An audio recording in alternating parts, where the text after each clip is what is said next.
Hey,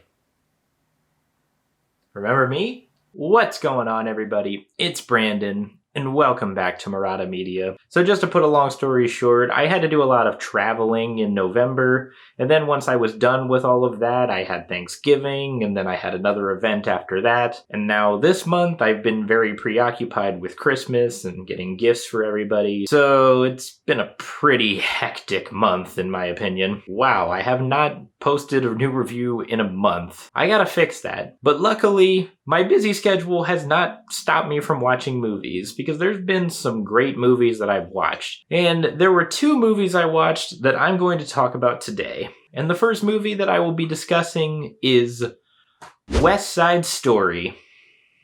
This is yet another musical being released this year. This really is the year of movie musicals. But West Side Story, if you're not familiar, is a take on Romeo and Juliet. It tells the story of Tony and Maria, who come from two completely different worlds. Tony is a Caucasian man and Maria is a Puerto Rican woman, and they end up falling in love with each other. But at the center of their romance are these two rival gangs, the Jets and the Sharks, whom both of the main characters are involved with. And so their romance causes more tension between the two sides. In preparation for this movie, I watched the original West Side Story from 1961, and I thought it was a very solid film. I believe it even won Best Picture that year. But a lot of the things included in it, such as the camera work and editing, were well ahead of its time. And a lot of the songs in it were fantastic and catchy, really get stuck in your head. So I went into this version of West Side Story with a lot of excitement, but I was also hesitant a little bit as well. Because when you're remaking such a classic, that can be such a daunting task. And the director of this version of West Side Story is the legendary Steven Spielberg. And not just because it's daunting remaking a classic, but I also wasn't really fond of Ready Player One, which was one of Spielberg's last movies. I don't know, that movie just seemed unnecessary. I thought it was just alright, I didn't care for it. But I think Spielberg definitely outdid himself with this movie, because West Side Story is not only the best musical of the year, this is one of the best movies of the year. Spielberg really improved on the 1961 West Side Story in just about every way. I truly cannot believe that this is his first time directing a musical, because he absolutely knocked it out of the park. But what I think that made this movie so great was the casting choices. Since this is a musical, a lot of the characters are singing throughout the entire thing. And what I loved about the actors' singing voices in this movie is that they sound very old and authentic. They really have that Broadway-style voice. It didn't sound too doctored or edited. Their voices sound very real and just so beautiful to listen to. And it was also due to the two leads, Rachel Zegler, who plays Maria, and Ansel Elgort, who plays Tony. Rachel Zegler's been getting a lot of praise for her performance, and she absolutely deserves it. She did such a great job in this movie, and her voice is just astounding. I'm amazed that she hasn't done any sort of professional singing before. This was her first movie, and I was absolutely riveted with her. But Ansel Elgort, he's not a slouch either, because he also did a fantastic job. His voice obviously isn't as impactful as Rachel Zegler's, but I don't think Tony's character was really meant to be a singer who has that big moment that just makes you say, wow, this person can sing. But I really think he did a great job and really embodied the character of Tony. This reformed criminal who's just trying to move on with his life, but also has a temper. West Side Story also has some of the best cinematography of the year. The original had stunning camera work too, but when you take into account the time period that it was made in, the 60s, they were probably hindered by some things, but in this version they got so creative with the camera movements and framing, colors, all of it. I also think that this version had a lot more realistic choreography, but since this is a movie about a gang war, there obviously is going to be fighting involved.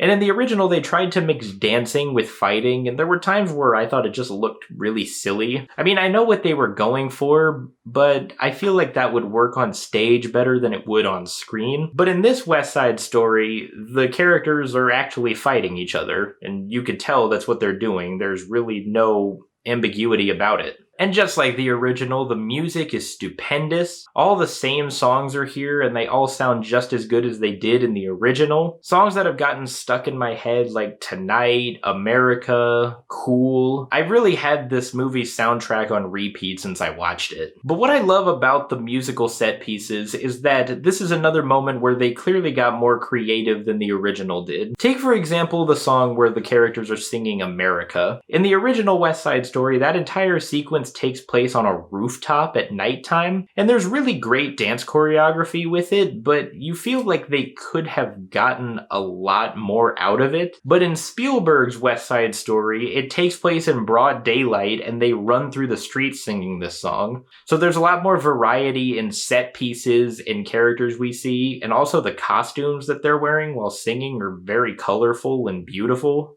You could tell that Spielberg really thought more in depth of how he can make these sequences a lot more interesting. If there was anything that I had to complain about with West Side Story, there were a few parts where the lip syncing was off. I did say in a review earlier this year that I would prefer actors sing live on set, and in this one, I'm not really sure if they did do that. I think they might have, but if I recall, the soundtrack on Spotify sounds a lot like the soundtrack they used in the movie, which tells me that they didn't sing live on set. I mean, either way, that's kind of a nitpick. I would have preferred if they sang live on set, but if they didn't, it was just done so well that I was willing to forgive it. There were also a few moments where I thought the line delivery was kind of wooden, but like I said, those are nitpicks. Those didn't kill the movie for me. But I think that this also is a very timely story to where we are right now. West Side Story is a movie about the hate that people put into the world and how that hate not only affects you, but those around you. And I think that is very on par for the times that we're currently living in. But I'm very upset because this movie had a very extremely underwhelming debut at the box office. No one really went to go see this movie, and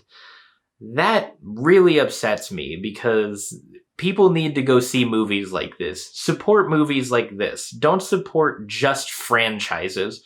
Yes, I know this is a remake technically, and it's not completely original, but we need to support when people try to do things original or put their own spin on things. And this isn't the only great movie I watched this year that flopped at the box office with a huge budget. The first being The Last Duel. That movie was phenomenal and nobody went to go see it. And both of those movies were made by living legend directors, Steven Spielberg and Ridley Scott. Both of those men are old. Spielberg's in his 70s and I believe Ridley Scott is in his 80s. And they're making movies like these. We need to support things like that. But if you get a chance, please support movies like this. Go see West Side Story because it deserves to be seen. But overall, I really enjoyed this movie. I thought it was fantastic and I can't wait to see what sort of awards it's gonna get.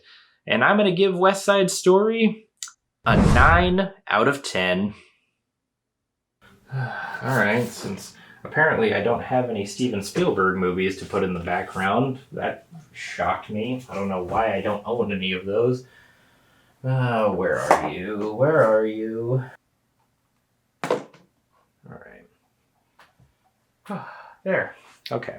It's the only Paul Thomas Anderson movie I own. And since I put a Paul Thomas Anderson movie behind me, then some of you may guess that the next movie I will be reviewing is Licorice Pizza. Licorice Pizza is the latest film from the aforementioned Paul Thomas Anderson, and this movie tells the story of two young adults in California in the 70s and just their lives growing up. I was lucky enough to catch an early screening of this movie. I found out about it and I checked every day to see when the tickets were going to go on sale, and I think I got some as soon as they did, and I'm really glad they did because this theater was sold out, and that really makes me happy to see a sold-out theater for a movie like this. Licorice Pizza, I would say, was just about as good as I expected it to be. And I expected it to be fantastic. So what does that tell you? This movie is carried by the chemistry between our two leads. Alana Haim, whose character has the same name as her, and Cooper Hoffman, who plays Gary, Cooper Hoffman being the son of the late, great Philip Seymour Hoffman. And I'm telling you, if his dad saw what he did in this movie, then he's looking down at him with a big smile on his face because he rocked it. Both of them rocked it. You would never guess that this was the first time both of them have acted in a huge movie like this. But granted, the material they were given was perfection and hilarious. And when I say hilarious, I mean this movie is fucking funny. This might honestly be the funniest movie of the year. The laughs were very constant. Just every few seconds it seemed like a punchline came out and it made me laugh out loud. In fact, I laughed so much that it started to hurt quite a bit. The dialogue is so quick and witty, and there's also a multitude of situations that the characters find themselves in. And in the moment, these ordeals seem very random, and they have this hilarious conclusion that makes you think, like, wait, what the fuck just happened? Specifically a scene where a character gets arrested.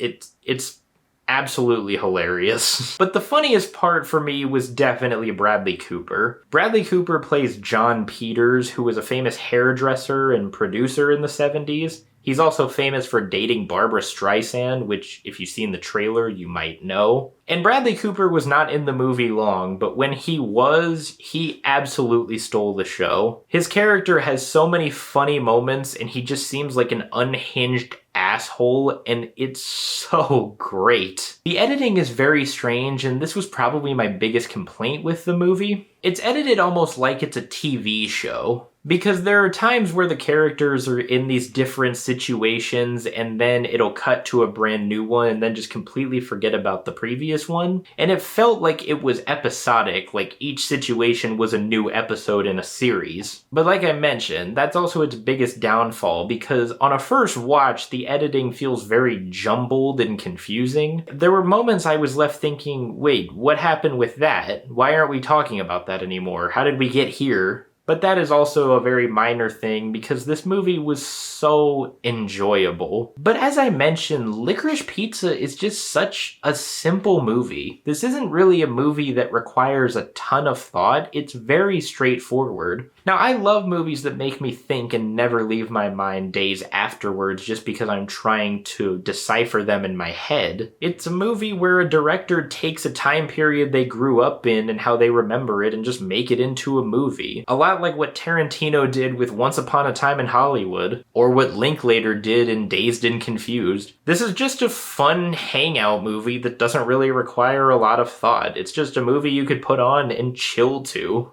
But that doesn't make it any less great. Licorice Pizza is definitely the next entry in the hangout film genre. And even though the story is very simple, it's also very beautiful. A story about the difficulties of growing up and the desire to stay young while living in a world full of problems. But all of that can be overshadowed when just one person sees the beauty inside of you. It might not be that deep, but that's what I got from it. I love this movie, dude. It's such a feel-good movie. And overall, I will also be giving Licorice Pizza a 9 out of 10. Hey everybody, thank you so much for watching my reviews of West Side Story and Licorice Pizza. If you guys saw either of these movies, then let me know what you thought about them. Did you love them like me, or did you not think they were very good? If you guys like this review, then be sure to hit that thumbs up, and do not forget to subscribe. If you want to see my previous reviews, then I will link those right over here. Other than that, I hope you all have a tremendous rest of your day, and I will see you all next time. I promise my next break will not be as long.